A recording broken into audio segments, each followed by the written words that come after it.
Welcome to the Wellness Creator Podcast. In this episode, we are welcoming guest Sarah Fay to come and talk to us about Substack today.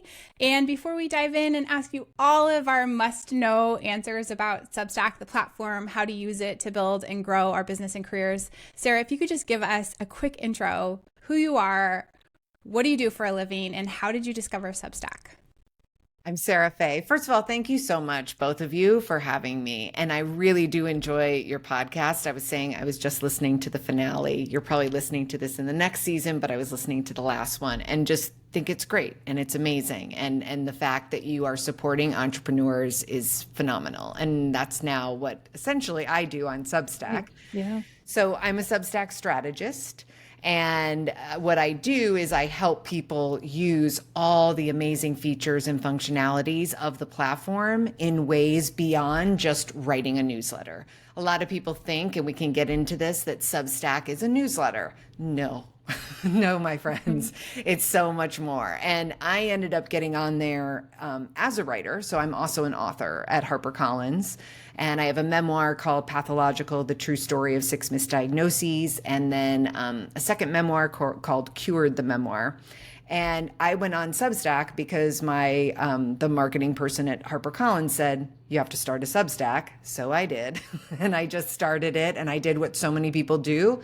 I just started writing on Substack. And I think I got one new subscriber in 2 years. So it just did not, it does demand strategy. And I just didn't know it. And then my agent introduced me to the head of writer relations at Substack, Sophia, who's just the most amazing person. The people at Substack are phenomenal. And I know I'm such a Substack evangelist, but I really do love the platform. So she introduced me to Sophia, and Sophia sat down with me and just said, do this, do this, do this. Looked at my Substack and kind of went through as an audit. This works, this doesn't. And I changed everything. And I went from 400 to about 2,000 subscribers in about 5 months. I mean, it was just phenomenal. Like knowing what to do. It's unlike any other platform. And that's the tricky thing. And then I just really got into it, and also the idea of, wait a second, I'm also a professor. So I teach adjunct at Northwestern University. I've taught creative writing and writing for 15 years. And so I thought, I mean, that's really kind of in some ways the easiest way that I've ever made money is just teaching, because I'm just a really good teacher. And I thought, well, what if I could just teach people what Sophia taught me? And so then I went to Substack and I said, can I do this? Can I bring this to people? And they said, yes, please, because they would meet with everyone individually if they could. I really believe that. And so then I started, so they set me up to see clients, and I started meeting one-to-one with people. And I started really testing everything on my Substack. So I started Substack Writers at Work, which is where it is my, Substack, where I help people on Substack. And I also started meeting with clients one-to-one. And so essentially it was consulting and coaching. And everything I was doing worked like crazily suddenly. And I could just sit down with people and look at their Substacks and see exactly what they needed to change. And so much of that is just, I'm able to see people's gifts and talents and how they'll work on this platform. I really get the platform. And because I think I've mentored people for so long, I know how to spot people's talents. And so that's really what I do now. And it's just worked so amazingly. I always say I'm the Substack whisperer. It's a talent I never wanted. Sarah, I didn't ask for, but I love that. We sat through a session of yours, and I can totally see how that fits for you. But it just occurred to me listening to you that we may have some listeners who don't know what Substack is. So can you just give us like the high level, like what is Substack? Yeah. And I jumped in so fast, and Yeah, no, it's okay. So Substack is best thought of, this is the way I describe it. So yes, it is an email server. So it's an email, it's like MailChimp or MailerLite or wherever it is. So yes, you can host your mailing list on there, but then it's also a blog. So it's like WordPress. So essentially whenever you post, it goes out to all of your subscribers. So everyone on your email list, and it will also appear on the web. So basically you're doing a blog and an email list at once. That's not that different than other places. Like there's a lot of places where you could do that, maybe a few. And then there's this other component to it, which is that it is a platform. So we are all on Substack, much the way we might think of Medium. But the difference is that on Medium, people are paying for Medium, and Medium makes all the money. And basically anyone who posts on Medium is given a fraction of, it's kind of more of a YouTube subscription or a payment model, how long people are reading you, like you get rewarded for certain things. On Substack, you have complete autonomy. You own all your own creative work and you own your email list. So two different things. One, you're getting emails, not followers, because followers are fickle. We know that, like in many ways, social media is just totally an outdated thing right now, at least Meta, because of the way they're trapping people on the platform and trying to get us to buy ads. So anytime we say link in bio, go to my website, check this out, we're being penalized by the algorithm.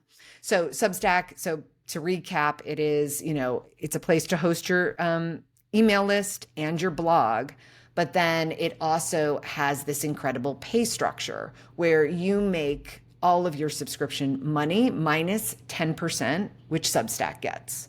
So with that pay structure, it behooves Substack. They only make money when we do. Right. Like that's what's so different. No one's ever done this for us before. Yeah, so they just the model. Yeah, they're just trying to. So it's up to them, and this is all they try to do is give us everything we would need to make money. Like it just has that spirit too there on the platform. There's no competition. I always say that. There's just absolutely none. One, because we're really getting our own subscribers, and the people who are interested in you will be attracted to you.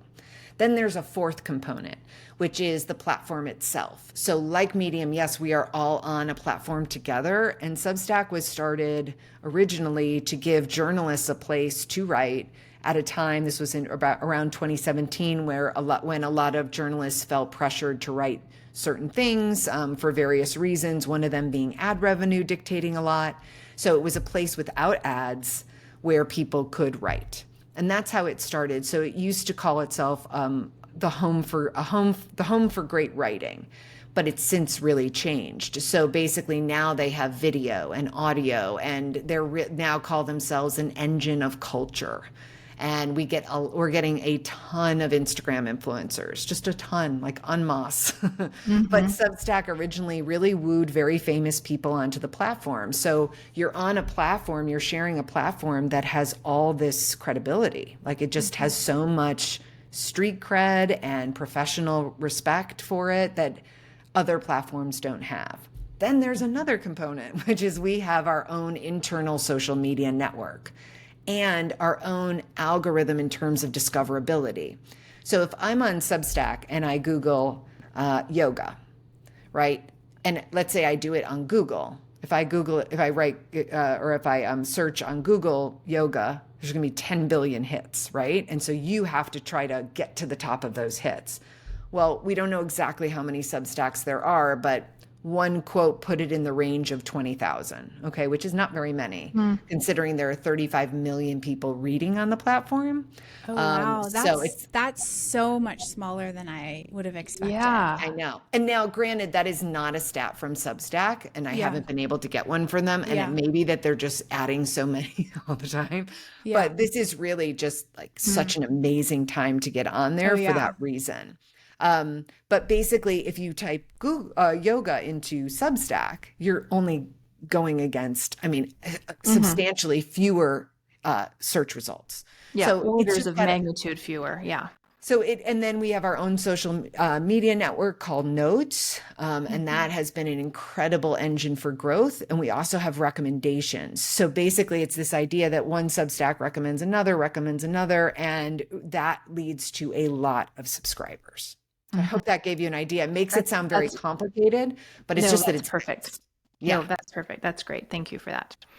Sarah, I'll just say anecdotally, so I started blogging in the wellness industry 2010, and before I started our software company or anything, And I took a blogging course, like my first online course experience, with a person named Holly Becker, who taught a lot of women blogging early on, fashion bloggers and interior designers and people like that too.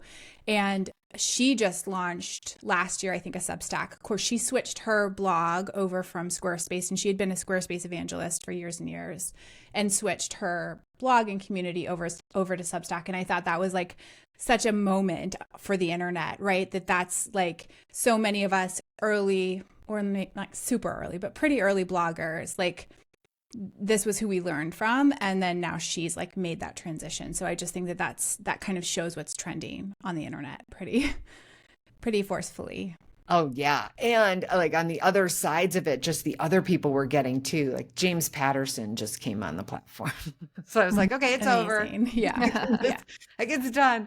But that's amazing. And you brought up something that's really important, I think, for your listeners, which is, and I forgot about this other component, which is that Substack has a community component that is unbelievable. And it's really the reason for my success. There's no question about it. Because what we have is a chat, and then also something called threads. And we can talk more about this, but especially for your listeners, there are ways to offer workshops and challenges and doing all these things that make people feel like they're part of a community. And what we know is people unsubscribe from newsletters all the time, but they don't unsubscribe from communities. Like when there's people there, they want in. Right. So I want to go back to something that you said. This is switching topics a little bit, but when you said about you went to HarperCollins and you wanted to, I assume, write the next book, but they asked you to go on Substack. Why did the publisher want you on Substack? Well, I should say two different things. So they wanted me on Substack before my first book came out with them. Oh, okay. So and this is really if you got a book deal tomorrow and you're not on Substack, they will say to you, go start a Substack. This is pretty much what they're saying to every single author. Because they want to see your audience? They want to see your audience, and email lists sell books. Social media doesn't sell books. Not in the same respect. I think the percentages, and again, I don't have the most recent ones, but I think email lists are about 7 to 10% of your email list. And social media is like dropping, but it's around 1%, which doesn't mean that book talk or whatever is not potent or like powerful, but in general. Okay. So then could you, if our listeners, like I know we have a lot of clients who have a blog, right? And they write on the internet, they're hoping for some SEO, they want to get new subscribers to come to their blog, to see the pop-up, to get their opt-in, that traditional method of finding strangers onto your email list. Could you maybe help someone decide, like, why should I go over to Substack, and like, how will I actually get people onto I think you've kind of answered it, but I just want to be super blatantly clear how they would get to the list. And it's very particular for every profession. So I work with everybody. So not just writers, definitely. Very few of I've worked with very big writers, but now few of my clients, a few of the people, not few, but relatively, there are 15,000 people on my list now for Substack writers at work. I started with 400 1 year ago. Wow. Like, that's ridiculous. That is ridiculous. I get anywhere from 1,500 to 2,000 new people subscribed every single month. That's insane. I keep reminding my clients, though, there was a time when having 100 people on your email list was like, you are the boss. Like that was amazing. And now, because Substack is sort of like, just changing that. Wow. But it's very particular to each person. So I work with people in finance, and I work with journalists, and I work with a ton of people in the health and wellness space. So if you're someone in the health and wellness space and you're thinking about coming to Substack, there are different kind of things to take into account. One, I can't imagine why anyone would host a blog anywhere other than Substack, only because there's no discoverability in the blogosphere. Like, there's none. You're just sitting out there. Like, that's just awful. It feels awful. At least there is this organic growth. The CEO of Substack, one of them, or one of the heads, I think he's not CFO, one of the C's. But anyway, he was talking about how he likened it to the early days of YouTube and podcasting. I mean, there was a time when you could start a podcast and just grow. And that's what Substack is like right now. It's not always going to be this way. There will be 5 million Substacks, just like there are 5 million podcasts. And that's a literal number. Like, I'm not just saying 5 million. There are actually 5 million podcasts. So that will happen. But so as someone in the health and wellness space, what it offers is, yes, discoverability. There aren't what you would run into as a difficulty, just to put that in perspective right now, would be finding people ultimately, like other people in the health and wellness space, to promote you as well. Like the cross promotion thing is very big. And I only say that because I end up doing a lot of that on Substack Writers at Work. One thing I do is really help people find each other. So Substack does have that difficulty. But as someone in the health and wellness space, if you came on Substack, you would have that organic growth, but you might offer Zoom workshops, right? So if you did coaching or group coaching, your paid offering, well, let me back up a little bit. It's a bit of a reframe for people in the health and wellness space because you're so used to doing this opt-in, welcome email sequence, convert them to whatever. Like, you have to let that go. It's very hard for people in the health and wellness space to let that go. It's like a teddy bear or something. People don't want to get rid of their opt-in. I think they worked so hard to do that. But your Substack is your opt-in. So what's different about Substack is you're no longer going to have a promotional newsletter where you just send out, here's what's happening this week, buy this, buy that. That's gone. And really, people don't want that newsletter anymore. Instead, you're going to be building relationships. And so what that means is every post you do, which is a newsletter too, right? So it's going out in email and online, is going to be more of a traditional blog where you're going to be writing about something. So let's say I'm writing about turmeric, or whatever it might be. That's all you have to do. But you can imagine every post is an opt-in. That's like, and every post is building relationships with your subscribers. So that's the first thing that's really different. Then on Substack, we have free subscribers and paid subscribers. So you can really build your list, especially if you have external offerings. So when I work with people in the health and wellness space, like one of my clients, she really wasn't going to make money off paid subscriptions in the way that she would getting private clients or getting people to her group. Her retreats are a big thing that people will use Substack for. So we really focused on building that free subscriber base. Not that we didn't want to convert to paid, but that wasn't where she was ultimately probably going to make her money. So this is all to say that there are different paid strategies that you can use. And then in terms of paid offerings, people in the health and wellness space are so much better off than writers because writers are just writing. And it's very hard for people now to say, oh, I get it. Those words are free and those words are paywalled. Let me pay for it. Like, it just doesn't compute for people. So whereas in the health and wellness space, you all have workshops, you could do challenges. I mean, you could do this in your sleep. Like, it's not, and that converts very, very well on Substack. I think, Jenny, and just see if I'm correct on this. I think that most of our clients, they run their business on Marvelous for the most part. Our listeners do. Yeah. So they've got like these memberships and they've got group coaching. They do all the delivery through Marvelous. What they're really looking for, I think, would be to use Substack as really putting out some super quality content in the form of blogs so that people find them, want to get that new turmeric newsletter. And so now they've captured the email, right? Yes. So now they can try to, convert. Jenny, do you think that's true for most of our clients, that that's how they'd use it? Yeah. So Sarah, what I'm curious about is when it's time to say I am running a retreat in Santa Fe. Is that something Sandy and I have done before? We've planned a retreat in Santa Fe. So how does it work? Because we teach and do the old model of wellness, selling the opt-in, the nurture sequence, Right. the sales funnels. So say we're writing and we're publishing a couple times a week on our Substack and we're putting out great content, and now it's time to host our retreat. So how are folks marketing that? Like, how do you use Substack to sell the retreat? And so that would go out much the way you would somewhere else. What I have found works very well, just as a strategy, is story brand.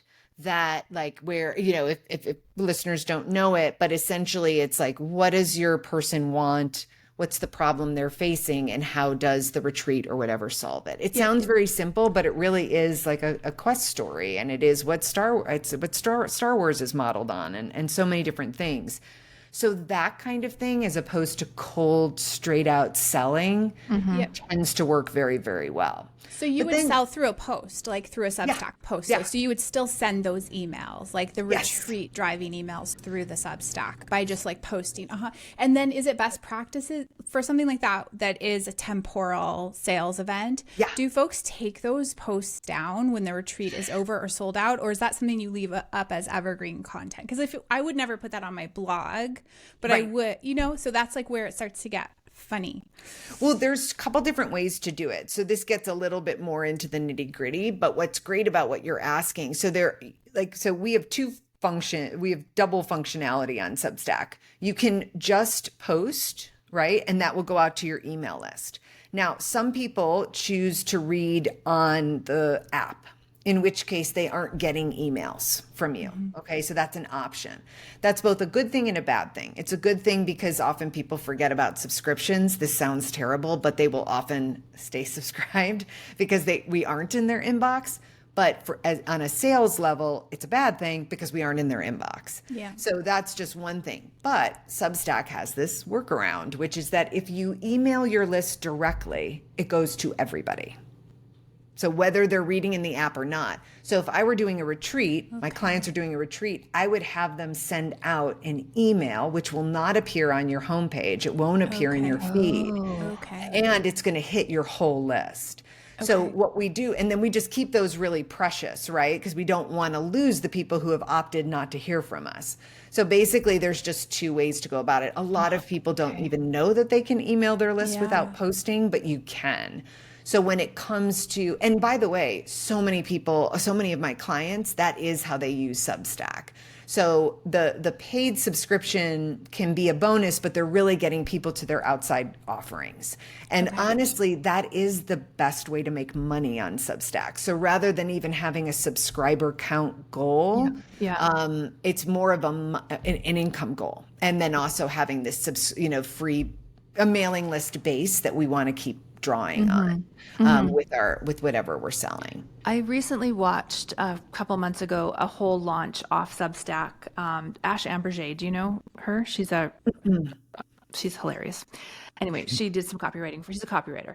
And I watched her do her whole launch for a new offering that she did. And it was all on Substack and it was amazing. And she did do the posts, that were like, but she's really funny and she writes these stories and that go out and you like read it because it's Ash Amberjay and you want to have a good laugh. And then, she's selling this course. And then she just sent them out. And I noticed they were posts on her site. And I didn't know if she took them down, but she also had built sales pages on the site because you can have pages that are not a post. So she put the buy button or whatever right on there. So it was like all in one place. So you can also do that on Marvelous. You can, you can build a sales page anywhere. Right. But it was just interesting that she basically doesn't have a website anymore. Yeah. And that's what I'm going toward too. I mean, why? Substack is all free. I mean, that's remarkable. It's really remarkable. And so, but going back to what you were saying, that's so great. And in terms of leaving it up or not, we also have, I wouldn't necessarily recommend this as the best strategy, but we have headers on your, on posts. So you can say things to your email list that won't then stay up evergreen on your site. So you could put date and time and whatever, you could just have a sales page of like, check out this or, retreat coming, in November but have the dates, you know what I'm saying? Put anything timely in a header, which then wouldn't appear like an announcement bar, kind of the same effect as an announcement bar. Exactly. And it is the first thing they'd see in email. So it can be good. Okay, that's interesting. Jenny? Oh, I thought you. No, I thought just the more I learn about Substack, I mean, I've been using it just sort of privately for a year, a little over a year, and I love it as like, it reminds me of my early days of blogging, like when blogging was uncomplicated. Yeah. And I think that's why so many of us who tend towards writing or blogging really appreciate the platform.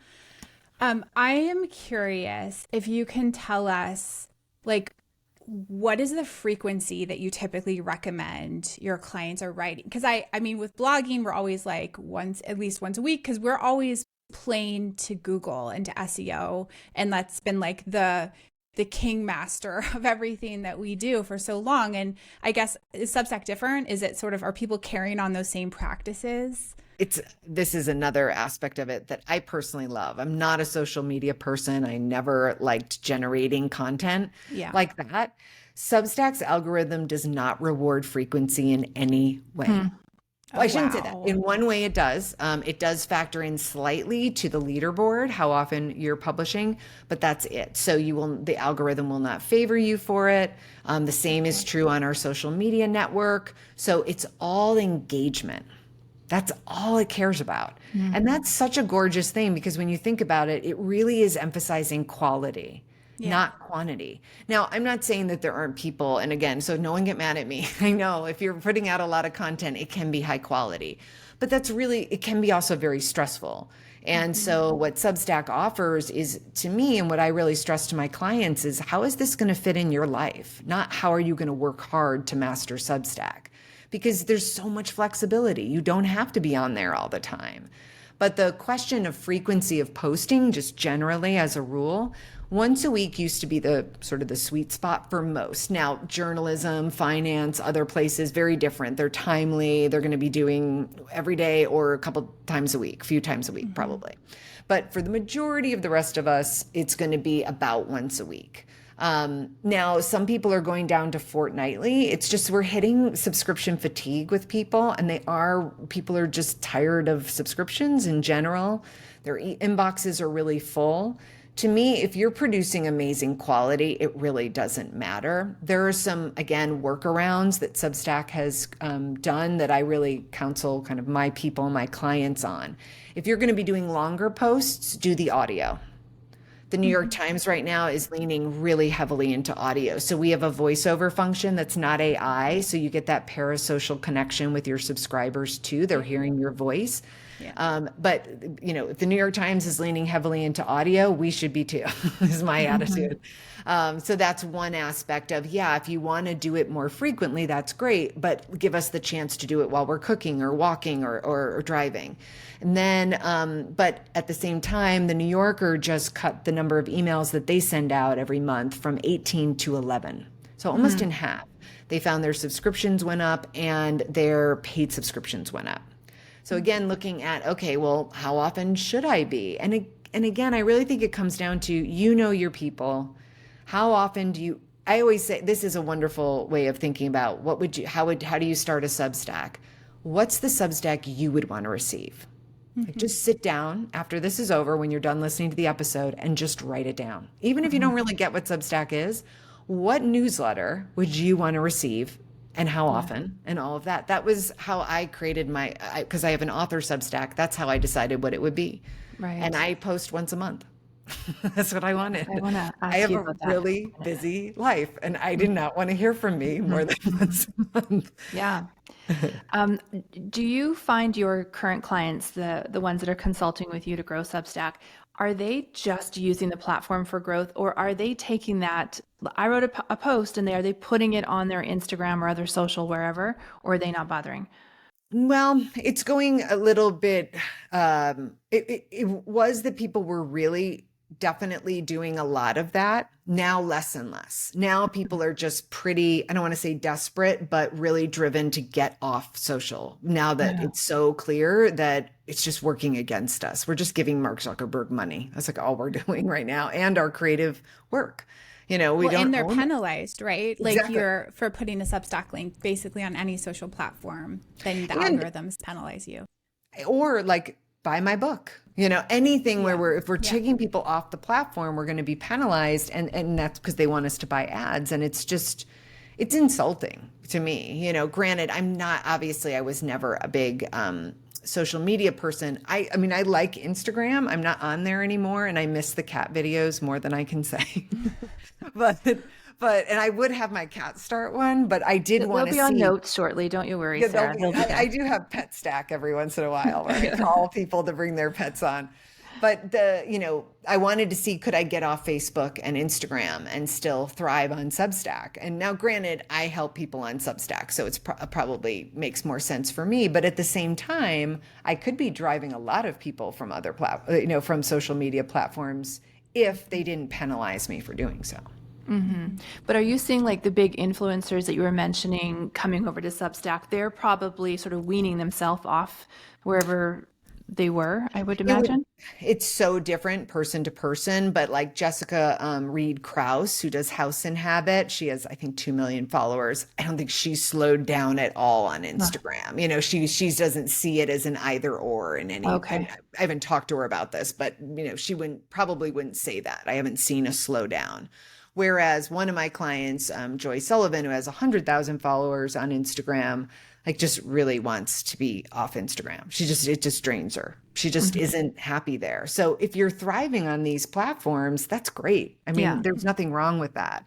So use them. It's just more, oh, wait, maybe we have options. Whereas before it felt like, oh, I have to do this. Maybe not. Yeah. Can we talk about you being an author in your books, specifically Cured?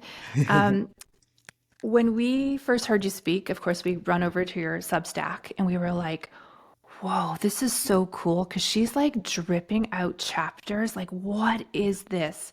So can you just explain how that works and why you did it the way that you did? Yeah. So my first memoir came out, Pathological, The True Story of 6 Misdiagnoses, came out from HarperCollins, very traditionally published. And it is about the 25 years that I spent in the mental health system with serious mental illness. And I was very fortunate in that I healed 100%, which we supposedly can't do, but we can, it turns out. And there's a whole history of the recovery movement. And so I wrote my second book about that. Now, HarperCollins optioned my second book, so they got first refusal. And when I went to them, they said, what about serializing it? I had asked them about that too. So that means dripping a chapter at a time. So I had written it as a traditional manuscript for HarperCollins. So they saw that. And then I had to really change it to put up a chapter at a time. Now, Substack has a lot of people doing this. So they're serializing novels, serializing memoirs. I have a PhD in literature, and part of my dissertation was on serialization. So this was what Dickens did in the 19th century, Alexandre Dumas, so the Three Musketeers, so many books that were serialized. So they did not come out as a novel form. That didn't really exist yet. And so instead they came out in newspapers or magazines once a month or once a week, and people would like gather around and read them. So it's a very long tradition. And so that has been taken up on Substack. I will say that novels have a harder time on Substack. It's just hard to really create that momentum with people and to keep them going. Memoirs are pretty easy because each individual chapter is like a personal essay. It's like a blog. You can really make them stand alone. And so that's what I did. So that book, if we want to call it that, but that serialization, Cured, documents my recovery and then also the history of the recovery movement. And then what was really great about doing it on Substack. So that was serialized last year. So from February until December. Then what I did was I've left it up there so people can now read the whole thing. So before people were getting one chapter at a time, now it exists on there as a full manuscript, as a full book. But the other great thing is I did audio. So I recorded myself reading it because I'm a huge audiobook fan. Now Substack has created a relationship with Spotify, and Spotify is doing audiobooks. So now my book exists on Spotify for discoverability. Wow. Cured does that, and Cured is behind the paywall on Substack, my Substack. And now Spotify, people can upgrade on Spotify to read it. So essentially now, and this is another thing about audio that makes Substack really phenomenal, even if you don't host a quote unquote podcast and you just do some audio posts, it will go to Apple and Spotify and YouTube Music and wherever you want to go. And you can maintain a presence or start a presence on there too for discoverability. So there were just so many like other things that I could do. I also ended up interviewing really preeminent people in the psychiatric community. So like Thomas Insel from the National Institute of Mental Health. So I got to have on my Substack these interviews with people. And then I ran other people's stories of recovery, and I ran resources for mental health recovery. And it was just so much more dynamic than a book. Right. So tell me Jenny, did you know that about Spotify? So when if someone discovered Cured on Spotify, and they'd have to upgrade to a paid Spotify account to listen, but do you get any of that money? I believe they're just subscribing to me. Oh. So it's like a subscription. So they have to upgrade to paid on Substack. Oh, on Apple, okay. It's much more of a workaround. Yeah. Use that word again. So on Apple, we have to say, so it will be paywalled, but you can do a free preview. On Apple, you have to say, to listen to the full episode, go to, and then the link and all of that, which is kind of a drag, but. Okay. Jenny, we need to debrief this. I know. I feel like this. we need like a separate session with you, Sarah, to like process all of this. I mean, this is like really the future of the internet for those of you listening here. I mean, we've been at this a long time. We've been working in wellness online since like the very, very beginning. And I would say that there's so many things that have like been launched that were supposed to be the future or the next wave of the internet for folks in our industry. And I would say like, this is actually the next wave. Like, you know, we all remember Clubhouse and kind of like all of the things that like never really materialized. And like, this is actually one of the things to jump in on. And I just think like, anyway, if you are a blogger and or a podcaster and producing public content for your thought leadership, you should definitely be considering Substack. It's just super exciting. Yeah. And thinking about, one Substack to check out is Michael Easter. He is, obviously kind of a endurance athlete, but he's number one in health and wellness, which is a very competitive, category in the sense that health and wellness people can make a lot of money on Substack with paid subscriptions. But his is a good Substack to look at in the sense of he's selling so many different things on there. And really doing it in a way that's still very community based. And I should say, I really want people in the health and wellness field to be on there and for you all to be dominating it. I am in the life coach school. So I've been in the life coach school with Brooke Castillo for like 5 years. I'm in Corinne Crabtree's business, no BS business. So I'm I don't think I ever would have become an entrepreneur if I hadn't spent 5 years listening to coaches build their business. I had no interest in it. I was like zero. I'm an author. And I was telling one of the coaches yesterday, I said, I think you all made me an entrepreneur because listening to the hoops you all have to go through and the difficulties of getting people to your email lists, it just sounds really difficult, really challenging. And I feel like Substack could make it easier. I mean, I was like, oh, sorry, good. I was going to say it used to be easier. Like the early days of Instagram and before the changes in Facebook where it was pay to play, like it was easier. I mean, it's sort of like what you're describing Substack as now is what the rest of the internet also used to be like. We could just post and share something and then people would come and learn about it and become RSS feed subscribers to the blog and opt into things, right? Like it used to be like that, but it's been a while. It's been like 5-6 years since the internet was functional for entrepreneurs, I feel like. Yeah. I was going to say, Sarah, like I was watching videos of you on your Substack and I was like, she's an author and a professor, creative writing. Like, how did she get so technical? Like, she's like, you click here and you click here and this link is broken right now. But if you do this, you can share that way, but don't bother with Facebook.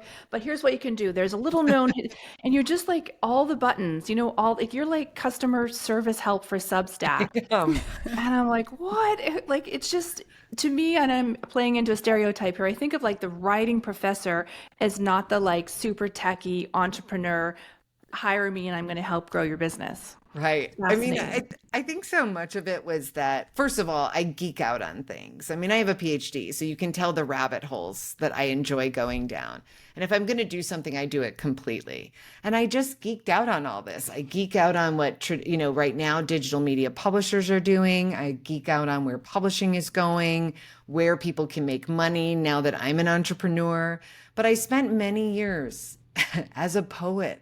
I mean, come on. Mm, And in New York City at the time. So I know poverty. Like I know what it's like to, I shouldn't say poverty, but I know deep, like low income life.